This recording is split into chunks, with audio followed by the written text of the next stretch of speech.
Shalom à tous, bien-aimés frères et sœurs, grâce et paix sur vous au nom du Mashiach notre Adon. Bienvenue au sacerdoce du Nazir, la voix sainte. Je suis le Kohen Hanazi Nezeria, fils d'Israël biologique de la tribu de Lévi.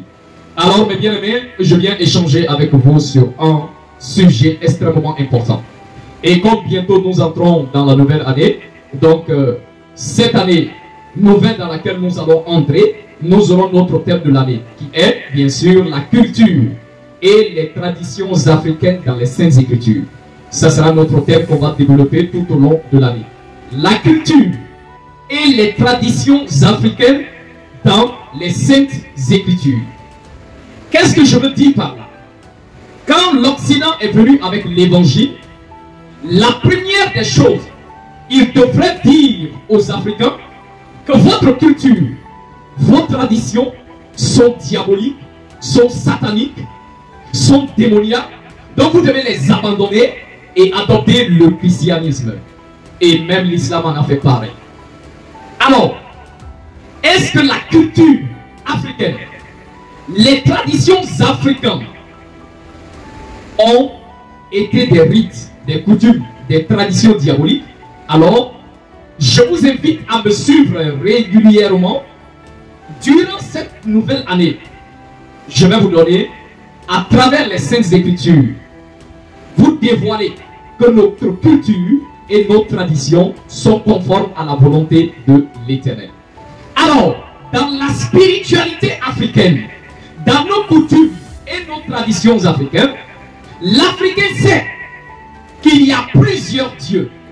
Mais le christianisme et l'islam sont venus nous dire qu'il n'y a qu'un seul Dieu. Alors, mes bien-aimés, l'Africain a toujours l'habitude de dire que les dieux soient avec toi, que les dieux vous bénissent. Je vois même que vous regardez des films nigériens, des films d'Hollywood.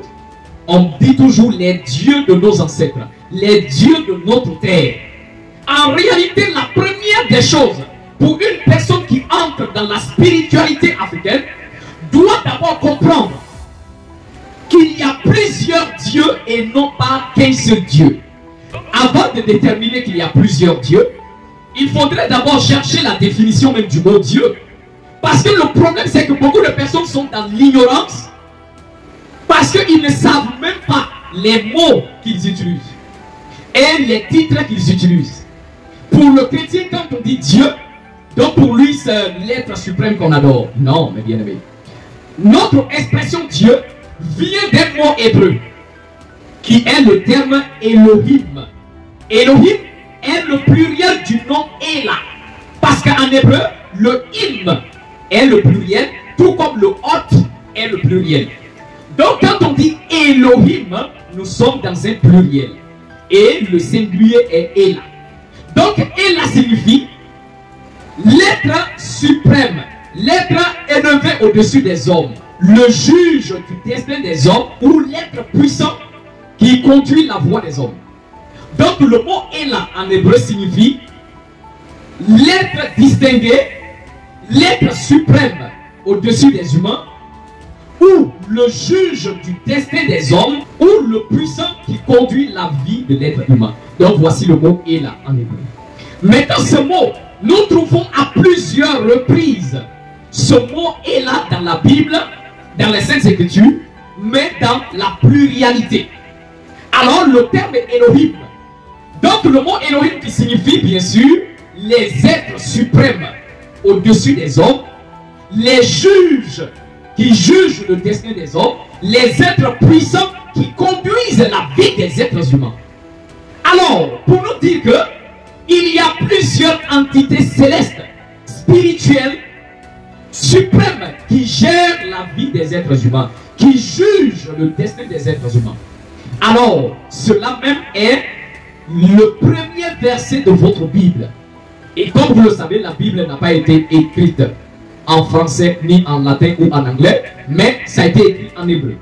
Donc le verset 1 du chapitre 1 du livre de Genèse nous dit: Bereshit bara Elohim Hashamayim ve'et haaret, qui signifie littéralement en français: au commencement, les dieux créèrent les cieux et la terre.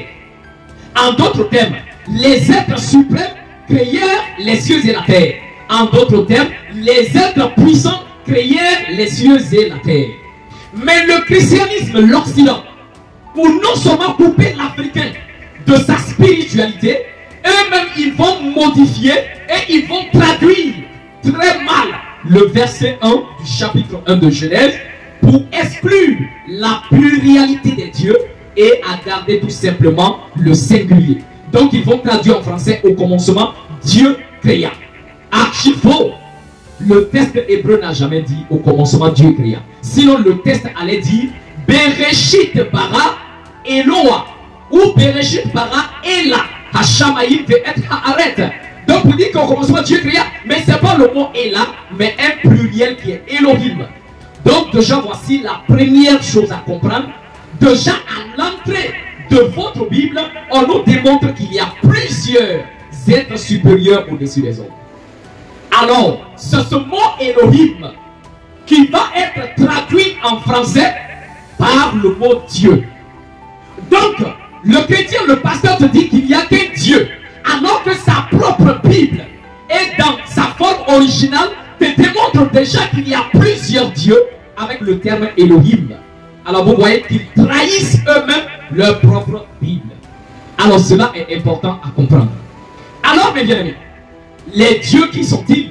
Nous allons prendre un autre passage dans le livre de Psaume. Psaume le chapitre 82, le verset 1 nous dit: L'Éternel se tient dans l'assemblée des dieux. Il juge au milieu des dieux. Est-ce que vous avez compris? L'Éternel se tient dans l'assemblée des dieux. Déjà, la première des choses à comprendre dans ce verset est qu'on parle déjà d'une assemblée. Quand on parle d'assemblée, c'est le regroupement, c'est la réunion de plusieurs personnes ou de plusieurs êtres. Alors, le verset dit: L'Éternel se tient dans l'assemblée des dieux. Il juge au milieu des dieux. Il juge au milieu des dieux. Alors, de quel type de Dieu dont il est question, où l'Éternel qui est le Maître suprême se tient dans l'assemblée? Dans le verset vous dit qu'il y a une assemblée des dieux. L'assemblée des dieux. Et l'Éternel est le juge suprême, le Maître suprême qui est dans l'assemblée des dieux. C'est comme quand on vous parle de l'Assemblée nationale. Quand on parle de l'Assemblée nationale, on a le président de la République et on a ses ministres, bien sûr. Alors c'est eux qui forment son gouvernement. Donc quand vous dites le gouvernement, vous n'allez pas exclure le président de la République, malgré que c'est lui le chef. Donc lui il demeure le président, mais il fait partie du gouvernement. Est-ce que vous comprenez? C'est comme quand on donne l'expression Dieu. Dieu, ce n'est pas un nom, c'est un titre pour qualifier tous les êtres supérieurs, tous les êtres suprêmes qui gèrent la vie des êtres humains. Donc il y a plusieurs dieux. Et les dieux là ont le Maître suprême qui est l'Éternel Yahuwah, le roi de gloire. Alors, la parole nous dit, dans l'épée justicière, le chapitre 1318, le verset 14, ce que vous allez trouver dans Hébreu, le chapitre 1, le verset 14, il est écrit, en parlant bien sûr des esprits, des anges, il dit: ne sont-ils pas tous des esprits au service de Dieu, envoyés pour exercer un ministère en faveur de ceux qui doivent hériter du salut? Alors le verset vous fait comprendre que le tout-puissant créateur, l'Éternel, a créé ce monde, mais il a créé les autres dieux qui doivent travailler sous son contrôle. Et il leur donne le mandat, il leur donne le pouvoir d'assister les êtres humains et de les garder, de les protéger, de les délivrer de tout danger qui peut les guetter. Donc voilà pourquoi la parole dit: les esprits sont là pour nous aider à obtenir le salut, la délivrance, la guérison, la prospérité. C'est leur mission. Et ce sont tous ces esprits qu'on appelle des dieux. Alors voilà pourquoi l'Africain a l'habitude de dire que les dieux te bénissent. Parce que l'Africain sait qu'il y a un maître suprême au-dessus de tous les êtres. Il est le Dieu des dieux, le roi de toute gloire qu'on adore. Mais ce maître suprême, il a créé des dieux qui vont se mettre à son service auprès des êtres humains qu'il a créés. Alors voilà. Alors, il y a les dieux de la prospérité, les dieux du mariage, les dieux de la fertilité, les dieux du commerce, les dieux de l'agriculture, ainsi de suite. Est-ce que vous comprenez? Alors, ça c'est la première des choses. Donc, le Seigneur a envoyé ses esprits, ses dieux, afin qu'ils nous aident à obtenir bien sûr le salut. Mais le christianisme vous dira que le salut, c'est entrer au paradis tout simplement. Mais pour nous, dans la spiritualité africaine, que le Tout-Puissant a donné à nos ancêtres, comprenez que le mot salut, c'est le mot Yasha en hébreu, qui signifie non seulement sauvetage, délivrance d'une personne en danger. Donc, étant les héritiers du salut, nous n'avons pas encore hérité le salut. Parce qu'il y a certains qui sont malades, il y a d'autres qui sont encore dans la pauvreté, il y a d'autres qui sont encore célibataires, il y a d'autres encore qui n'ont pas la fertilité, il y a des femmes stériles tout comme des hommes stériles. Donc, il y a des problèmes qui nous accablent autour de nous, bien sûr, dans notre vie quotidienne. Et le rôle des dieux, c'est de nous aider à résoudre ces problèmes. Voilà pourquoi l'Africain peut se lever en allant vers le Dieu de la prospérité, les esprits des eaux. Mais l'Occident est venu dire que non, aller à la rivière parler aux esprits des eaux, c'est satanique, c'est diabolique, alors il ne faut pas le faire. Et l'Africain s'est laissé berner par ça. Il a abandonné le culte et la tradition de ses pères. Mais suivez-moi attentivement, nous allons voir tout ça dans les Saintes Écritures. Cela est assez important à comprendre. Alors, le Christ, le Mashiach, j'ai dit que le véritable Christ est africain. Ce n'est pas le Jésus fabriqué par l'Occident, un égrégore qu'on a fabriqué pour dire aux gens que c'est le Christ. Notre Christ à nous n'a jamais été un blanc. Notre Christ à nous était un noir, un Africain qui a vécu en Afrique, parce que tout Israël est un peuple noir. Le Christ noir a commencé même par Adam noir, Ève noire, Enoch noir, Moïse noir. Également, le Christ, les apôtres, la Vierge Marie, ce sont des Israélites qui ont tous été des Noirs. Et ils ont tous vécu ici, en Afrique. Aucun n'a vécu ailleurs. C'est ça la réalité. Mais c'est ce christianisme bidon qui vient vous dire que non, Israël, c'est un peuple blanc parce que c'est faux juif, c'est Khazar. En 1800, je ne sais pas, 1800 ou 1980, combien là? En 1984, ils ont créé leur faux État juif afin de vouloir remplacer le véritable peuple israélite que nous sommes. Et comme le christianisme, l'islam, le faux judaïsme, ce sont des religions de mensonges inventées par les hommes, donc ils ne peuvent que se mettre ensemble pour défendre le mensonge. Alors, mes bien-aimés, le Christ nous enseigne en nous disant dans le livre de l'épée justicière, le chapitre 1113, le verset 153. Il dit: les anges de l'air, les anges des eaux et les anges du soleil sont frères. Ils ont été donnés aux fils des hommes pour leur service, afin qu'ils puissent toujours faire appel à l'un ou à l'autre. Le Christ nous enseigne dans son évangile que les anges de l'air, les anges des eaux, les anges du feu ou du soleil, ce sont des frères. Et ces anges-là ont été donnés aux humains, aux hommes, afin que les hommes puissent faire toujours appel à eux quand ils en ont besoin, bien sûr, de leurs aides. Alors, il est important de comprendre cela. Alors, maintenant, si nous avons compris cette réalité qu'il y a plusieurs dieux et non pas qu'un seul Dieu, et si nous avons compris que le mot Dieu signifie tout simplement les êtres suprêmes, supérieurs aux humains, c'est là que vous comprenez que le mot Dieu ne veut pas dire forcément celui qu'on adore. Non, on n'adore qu'un seul créateur. L'Africain n'a jamais adoré plusieurs dieux. Donc ce n'est pas les calomnies des Occidentaux que nous allons regarder. Ils sont venus dire que non, que l'Africain est un polythéiste et que eux, ce sont des monothéistes. Aucun Africain n'a jamais été polythéiste. Aller parler à la rivière ne veut pas dire qu'on adore la rivière. Vous employez des mots que vous ne comprenez même pas. Le mot adorer signifie: je crois que tu es le maître suprême et après toi, il n'y a personne d'autre. C'est toi seul le maître au-dessus de tout. Crois ça dans son être, dans son cœur. Face à un être, c'est ça l'adoration. Aucun Africain n'est jamais allé dire à la rivière, oh tu es mon Dieu, après toi il n'y a personne, tu es l'être suprême. Aucun Africain n'a jamais dit ça. Aucun Africain n'a jamais pris le feu pour dire que tu es le maître suprême, après toi il n'y a personne. Non. Mais l'Africain sait qu'il y a un seul être digne d'adoration, qui est la source de toute existence, qui est le maître suprême que nous appelons Yahuwah, le maître éternel. Mais que ce maître suprême a créé d'autres dieux qui le servent en faveur des humains. Et c'est Dieu qui habite. C'est Dieu qui s'incarne dans la matière, d'autres qui habitent dans les eaux, d'autres qui habitent dans le feu, d'autres qui habitent dans les arbres, d'autres qui habitent dans les pierres. Alors quand vous voyez l'Africain qui parle à la pierre, qui parle au feu, qui parle à l'arbre, qui parle bien sûr aux eaux, il n'est pas en train d'adorer, il est en train de faire des demandes. Si moi je te fais une demande, je dis mon frère s'il te plaît, j'ai vraiment besoin de 10 000 francs, vraiment je passe par un moment difficile, aide-moi à avoir 10 000 francs. Est-ce que je suis en train de t'adorer? Si tu penses que je t'adore, c'est que tu es vraiment un ignorant. Demander ne veut pas dire adorer. Cela est très important. Remercier par les actions de grâce ne veut non pas dire adorer. Tu peux me faire du bien et en retour, je prends des ignames, je prends du riz, je prends de l'huile et je charge et je viens vers toi. Je dis, ah vraiment mon frère, je suis venu te dire merci. Parce que la dernière fois, quand j'étais en difficulté, tu m'as vraiment aidé. Donc voici un cadeau que je t'apporte. Prends ce riz, prends ces ignames, prends de l'huile en guide de remerciement pour ton soutien que tu m'avais accordé. C'est ça le but de nos offrandes face aux esprits.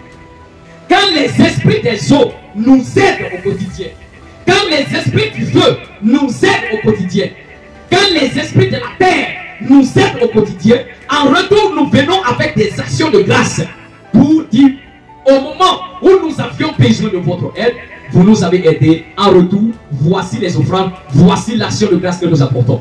C'est en cela que nous faisons des offrandes à la rivière, où nous faisons des libations, où nous brûlons des offrandes sur le feu par reconnaissance aux esprits qui nous ont aidés. Voici la spiritualité africaine. Alors, le plan, l'occidental, vient nous dire que les Africains adorent des fétiches, que les Africains ont des fétiches.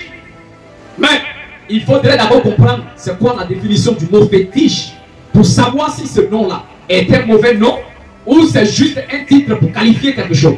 Parce qu'aujourd'hui, quand un chrétien entend le mot fétiche, pour lui, il parle de quelque chose de diabolique. Il sous-entend que c'est quelque chose qui est satanique et démoniaque. L'ignorance de Dieu. Apprenez à vous cultiver. Apprenez à non seulement grandir dans la connaissance. Prenez le dictionnaire français. C'est le plan qui a donné le nom fétiche. Maintenant, il faut chercher de quoi il parle.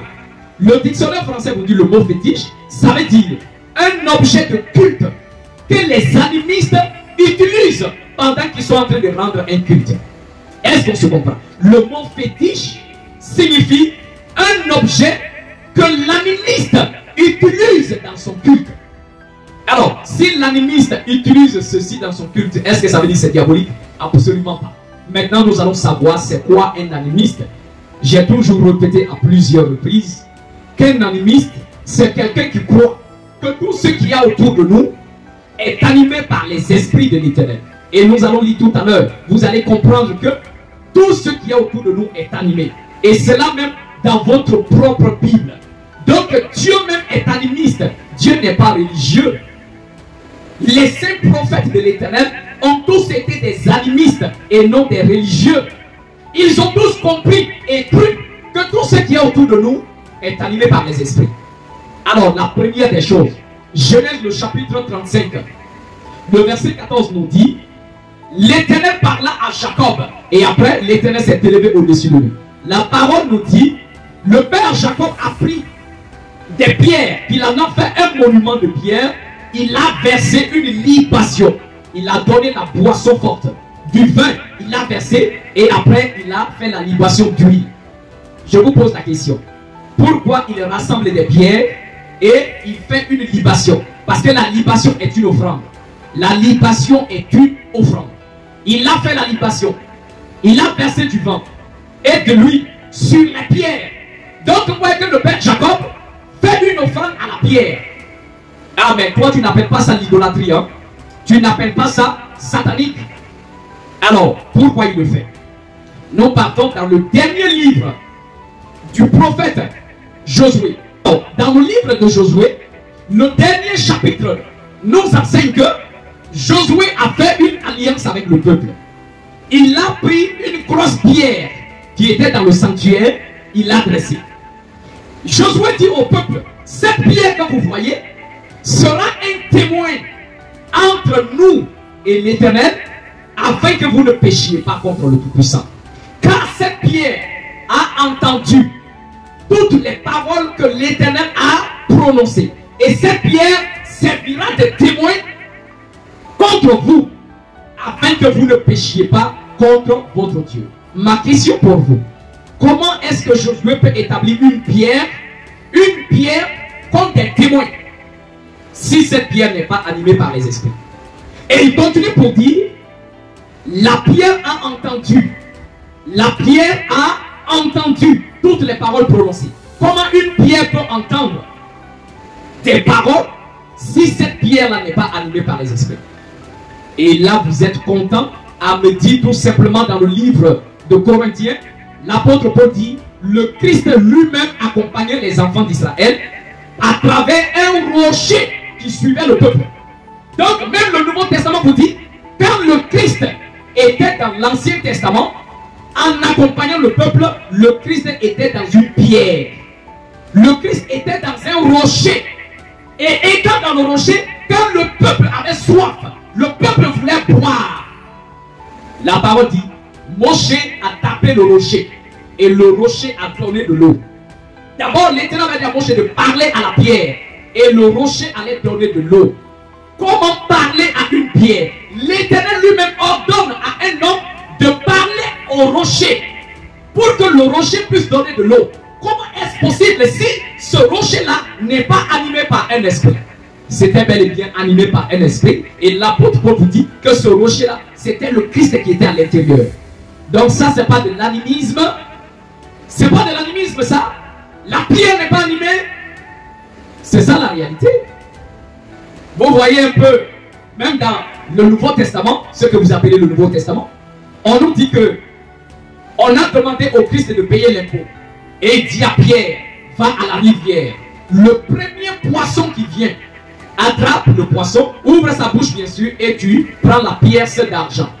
Alors comment se fait-il que un poisson apporte bien sûr de l'argent à quelqu'un? Vous n'avez pas compris ça? Donc ce poisson-là n'était pas animé par un esprit.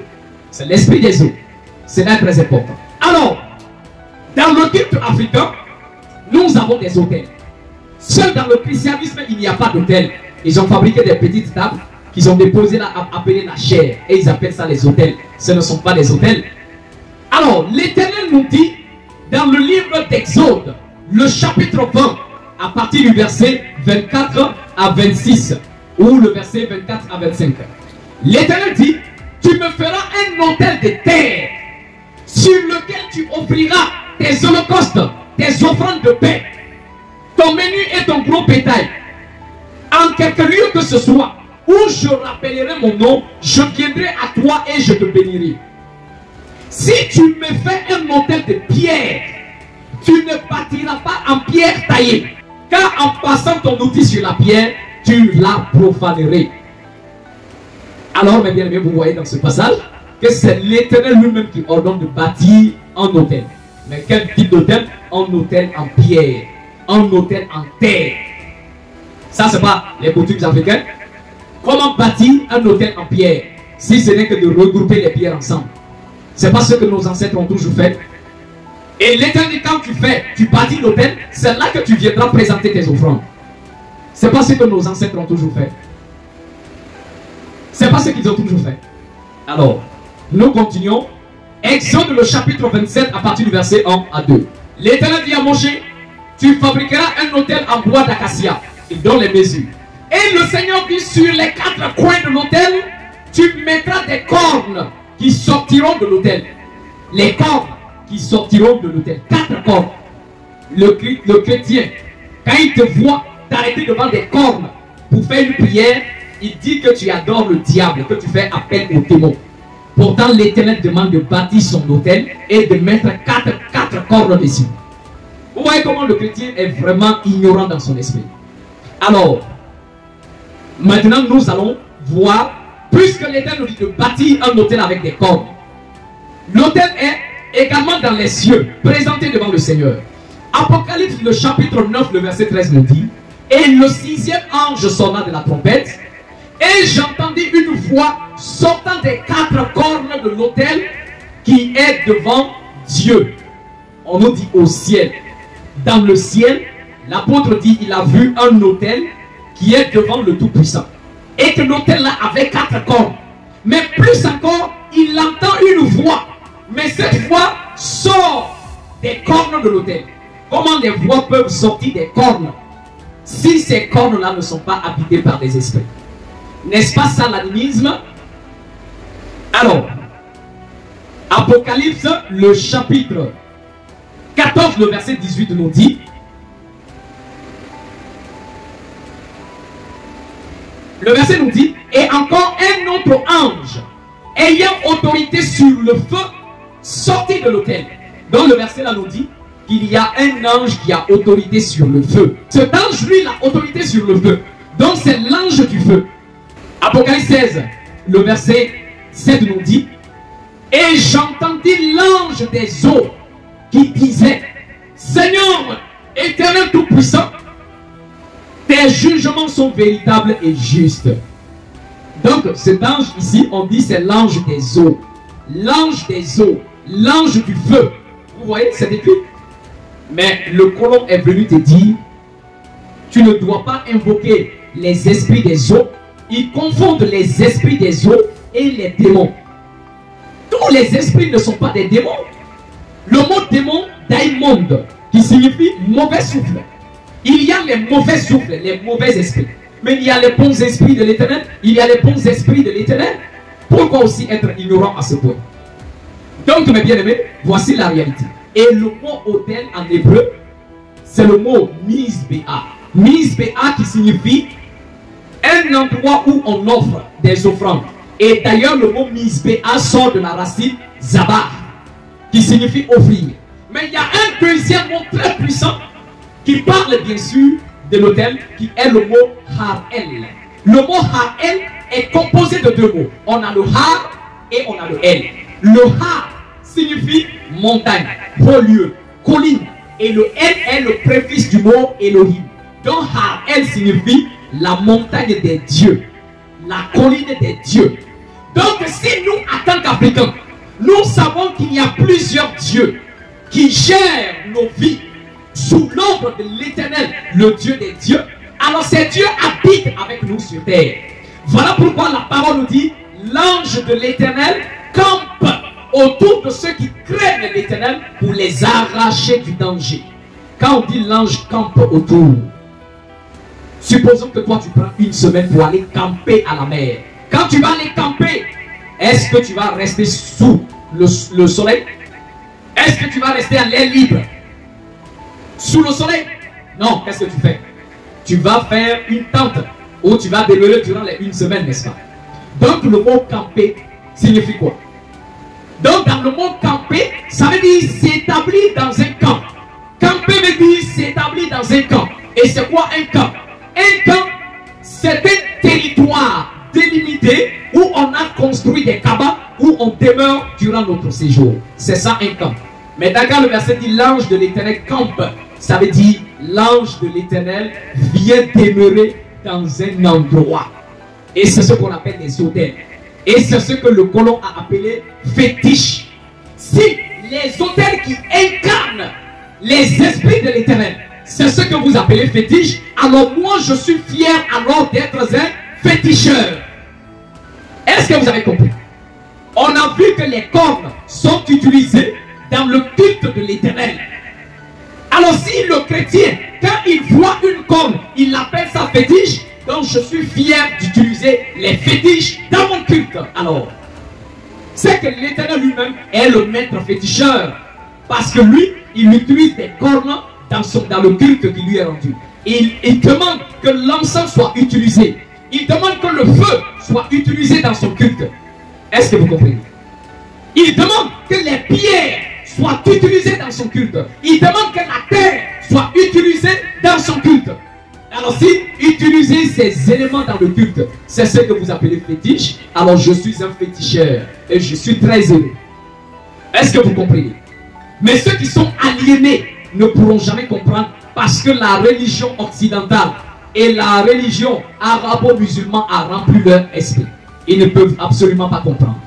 Alors, il est temps que l'Africain revienne à sa culture, à ses traditions qui ne sont nullement pas diaboliques.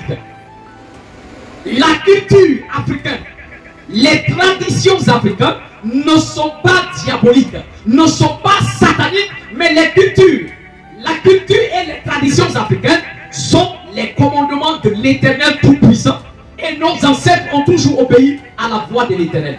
Mais c'est l'Occident pour nous dénigrer, pour nous amener à diaboliser et à abandonner notre culture et nos traditions. Ils vont taxer ça de satanique, de diabolique, de démoniaque, afin qu'on les abandonne et qu'on adopte leur religion. Et c'est ce qui a été le malheur de l'Afrique. Le malheur de l'Afrique a commencé dès lors que l'Africain s'est déconnecté du culte de ses ancêtres et a adopté le christianisme. L'ère du christianisme en Afrique a été l'ère du malheur. Depuis que le christianisme, l'islam ainsi que d'autres religions sont venus en Afrique, c'est là que le malheur de l'Afrique a commencé. C'est là que la détresse de l'Afrique a commencé, bien sûr. Alors, mes bien-aimés, que l'Africain se réveille, que l'Africain soit conscient qu'il est le serviteur de l'Éternel et que le Tout-Puissant lui a donné une spiritualité, un culte authentique et qu'il ne doit pas abandonner ça pour aller inventer d'autres religions, aller adopter d'autres religions qui ont été inventées par les hommes. Il est important de comprendre ça. Alors, mes bien-aimés, durant le cours de cette nouvelle année, nous allons toujours débattre et échanger autour de notre thème de l'année qui est la culture et les traditions africaines dans les Saintes Écritures. Que le Tout-Puissant vous accorde sa grâce et qu'il vous bénisse abondamment. C'était le Kohen Hanazi Nezeria et moi je vous dis Shalom.